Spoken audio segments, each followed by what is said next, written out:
Welcome to The Edge of Wonder. We're your hosts. I'm Rob. And I'm Ben.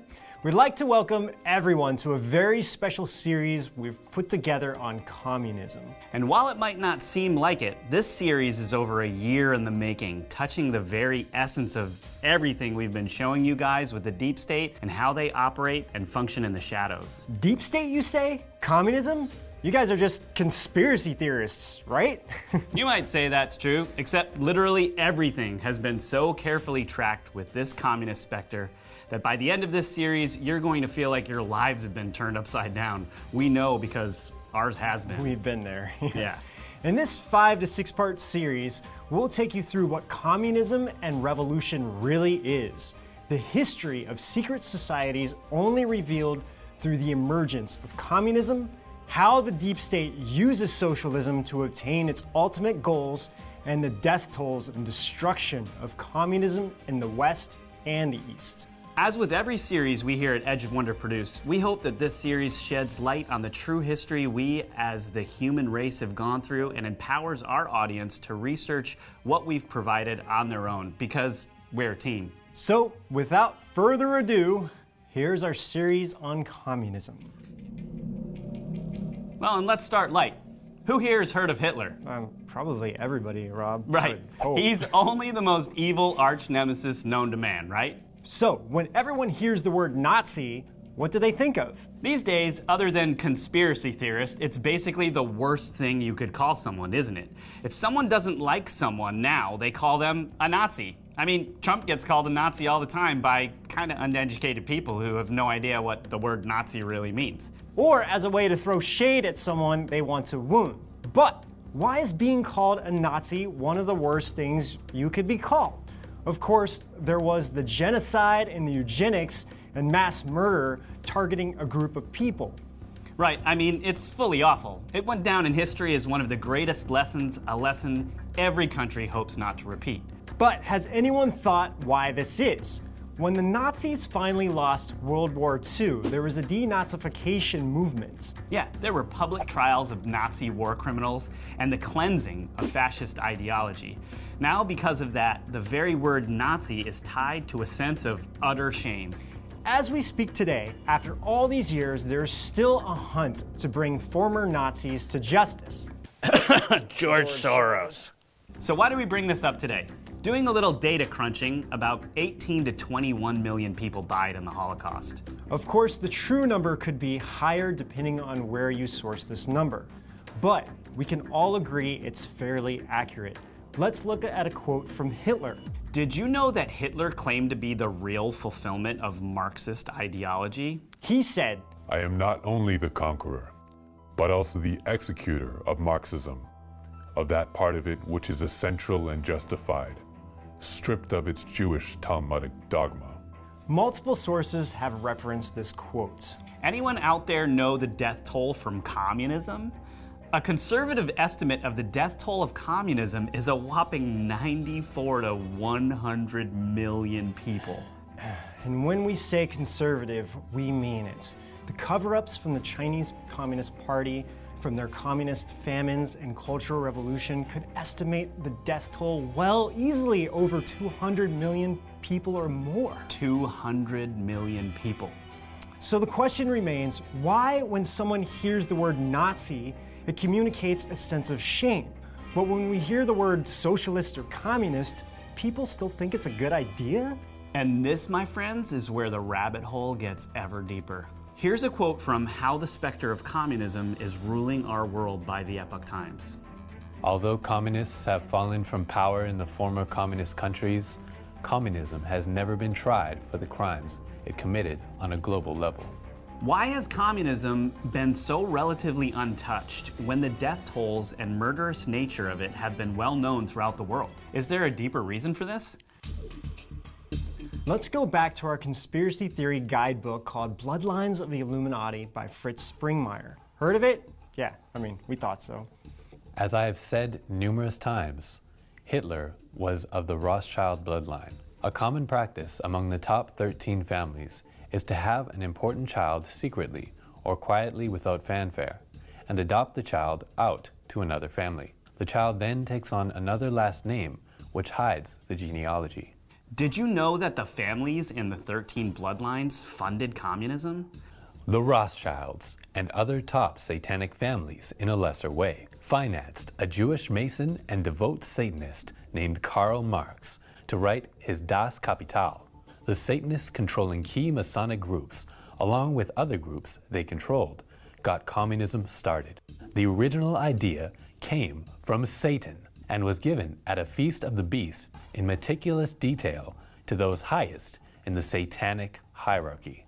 Whoa, wait. So what is socialism and communism then? And why is it so important? Is it just this surface political ideology, or do the quotes allude to something else? There's a very important principle here, and we've said this throughout our Deep State series. It doesn't matter if you all out there don't believe Satan exists, the Deep State does. Certain families in the 13 bloodlines even leave a place for Satan at the dinner table, and you can find this symbology in a lot of pop culture. Karl Marx is known for his works, the Communist Manifesto and the Das Kapital. But Marx produced a lot of poetry too, which show the progression of Marx completely giving himself over to Satan, thus becoming his instrument in the human world. The fiddler. How so? I plunge without fail, my blood-black saber into your soul. Thou art God, neither wants nor wists. It leaps to the brain from hell's black mists, till heart's bewitched, till senses reel. With Satan I have struck my deal. He chalks the signs, beats time for me. I play the death march fast and free. Marx wanted to take revenge on God. He said in one poem called Invocation of One in Despair. Invocation of one in despair. I shall build my throne high overhead. Cold, tremendous shall its summit be. For its bulwark, superstitious dread. For its marshal, blackest agony. You could just take this to be some poetry if we weren't all extremely aware of the rituals the Deep State performs in blood. And if we didn't hear the quotes from the bloodlines of the Illuminati about communism's connection to their plans. Marx's role was to establish this cult, but why? What is communism really? When communism was first created, the word Satan was regularly used in its doctrine. There were a number of people and groups involved in its promulgation. The Communist Church was created by John Goodwin Barmby. Here's a quote about Barmby. The struggle for communism, declared Barmby, was apocalyptic, bound to end with the mystical reunion of Satan into God.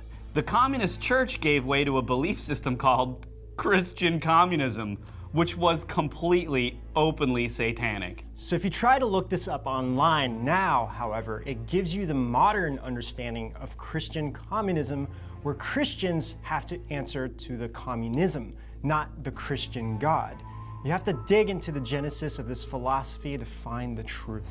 As the discussions flew back and forth on the form communism should take, Marx's Communist Manifesto was complete. The word Satanism was not used, and atheism was used in its place.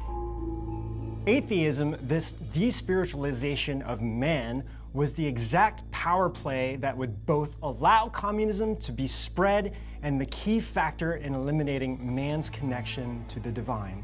Does everyone here know the Deep State's goals? There are many. It's not just one. Some people say it's to control money, some say it's to control power and consolidate power, some say it's to create the New World Order, some say it's eugenics. Under the pretense of atheism, there is no God, no Satan, no spiritualism, and it's all superstitious. Thousands of years of civilization and history would be dissolved. In addition, people would lose all property and all sense of self. And we don't mean that in the good way. Individualism was completely removed. Nothing was yours.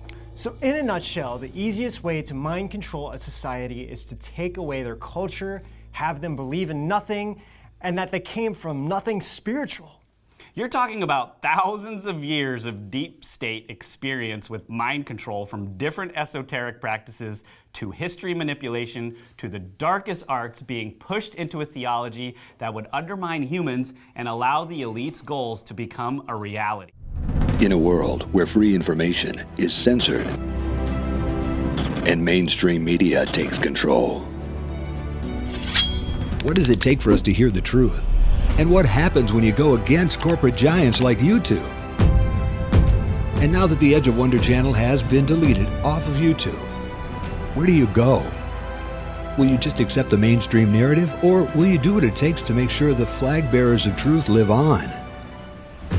Subscribe to edgeofwonder.tv, a totally independent streaming platform with all the latest information without any of the mainstream media bias. Your subscription ensures that we can keep our red-pilling content going. With edgeofwonder.tv, you get the latest breaking news, totally original, uncensored content in an ad-free experience powered by you. Access to influential content creators, new drops almost every day, exclusive edgeofwonder.tv series, interviews with all the biggest names. Plus, you get all our awesome live weekly shows you're used to, all for the cost of just 2 lattes a month. From mysterious occurrences and weird news to in-depth investigations and current affairs on edgeofwonder.tv, there's surely something for everyone.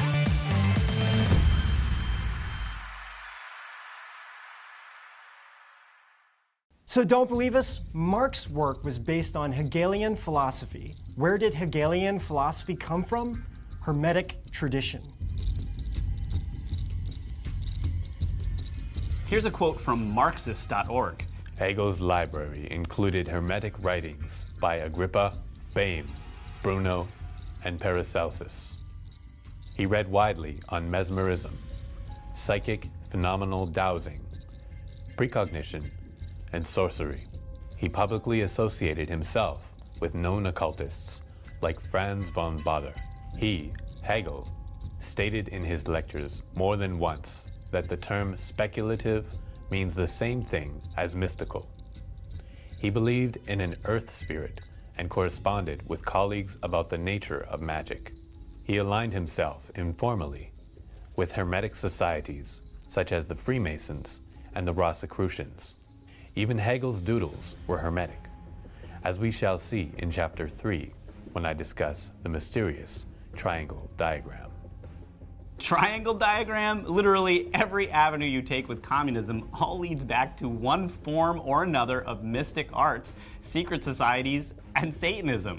It's safe to say the people we surround ourselves with in life influence us, right? So have you ever wondered what the people Marx hung around with had to say? Let's take a look at a couple quotes from them. Hein, who was a close friend of Marx, said, "I called the devil and he came.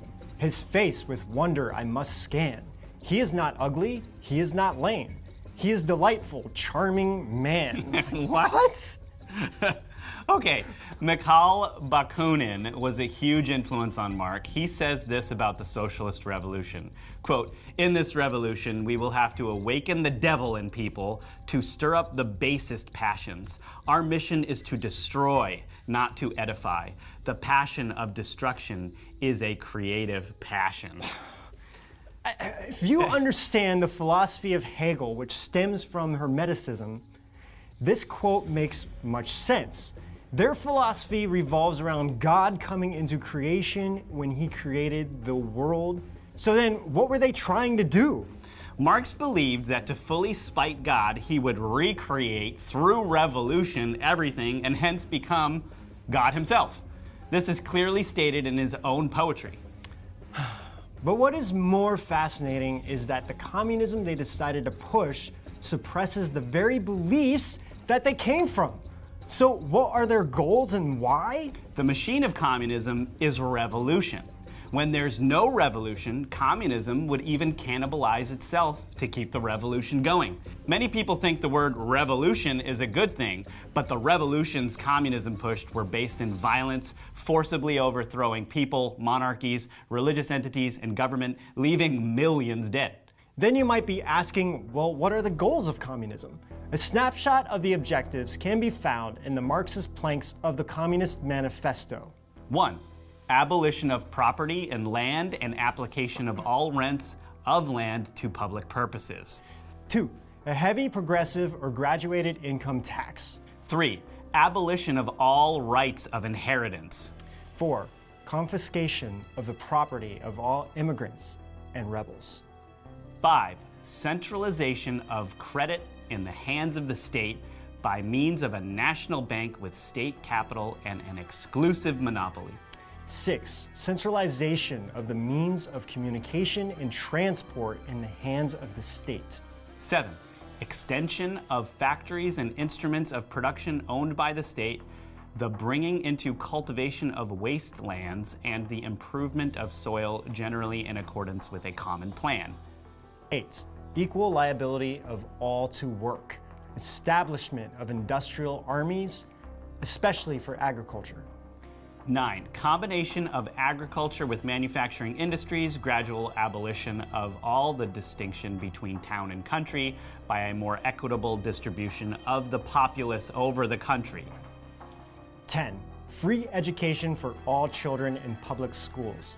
Abolition of children's factory labor in its present form. Combination of education with industrial production. Wait. So no property. So I can't have anything that's mine at all. I can't go buy a house and put all my stuff I bought in there. Extreme tax.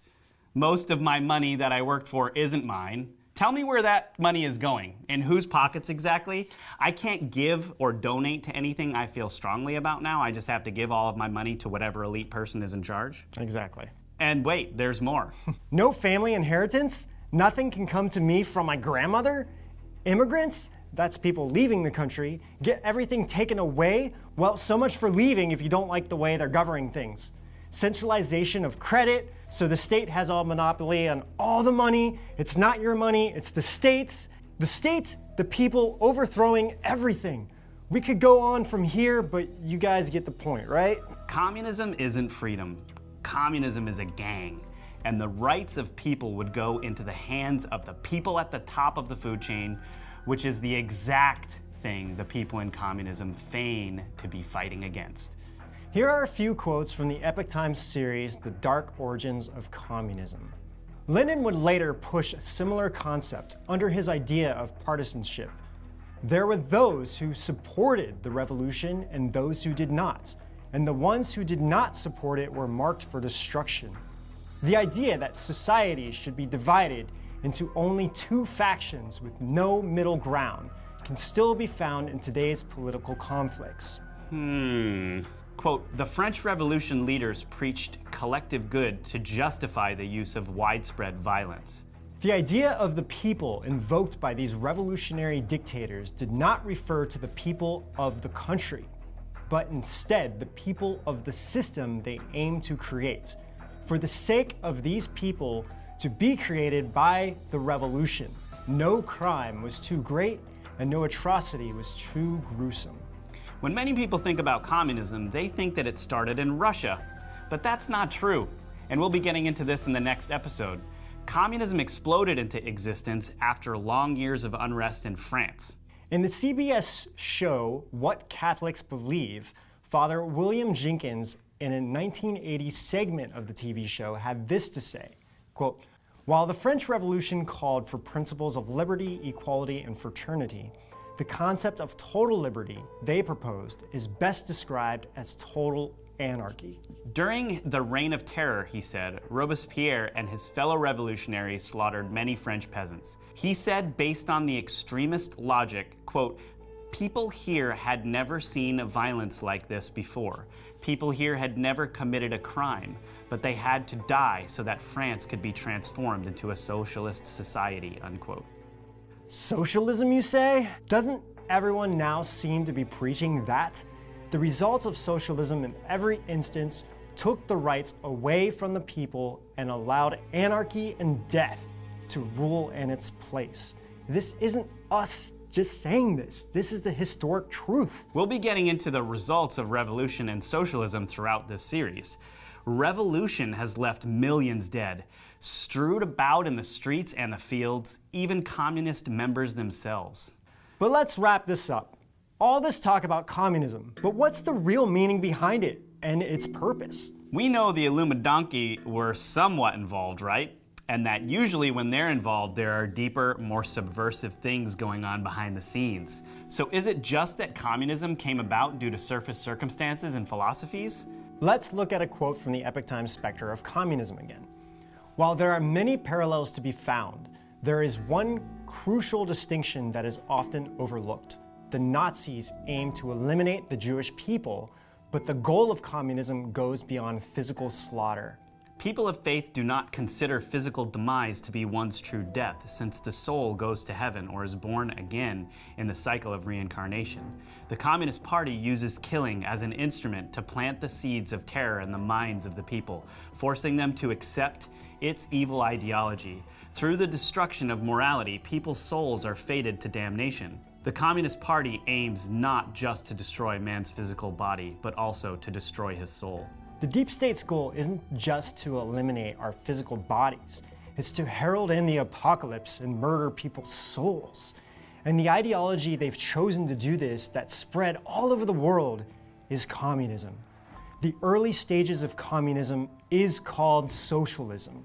Socialism's goal is only communism. Socialism's goal is not to stay socialism, as we'll show you throughout this series. The deep state believes order comes from chaos and wanted to smite and defeat God. Their goal is literally create hell on earth. They are trying to force the people of the world to disbelieve in the divine in hopes to drag people to hell, ridding the world of mindless eaters while they can live in peace with only about 500 million to 1 billion or so left. Their so-called alien satanic gods would become rulers and gods, and the cabal would rule and enslave the rest of the population under them. So now that we just said this, do you think we can't prove everything we just told you? In the next episode, we're going to reveal exactly how secret societies were involved in communism's creation and how the Lumadonkey came about. We have it so exactly and perfectly sourced that it's undeniable. And through that, we're going to explain to you the true story of these secret societies and how they came about. Who would have thought that communism would be the exact thing that would reveal the truth behind secret societies? Stay tuned for the next episode about communism and Illuminism. Things are just heating up in this series. And as always, there wouldn't be any version of this where evil comes out on top. So remember, there is a light at the end of this tunnel, and it's all our jobs to create that. Educating ourselves about this deep state cult is everything we need to dismantle it, and dismantle it we will. Until next time, we'll see you out on the edge.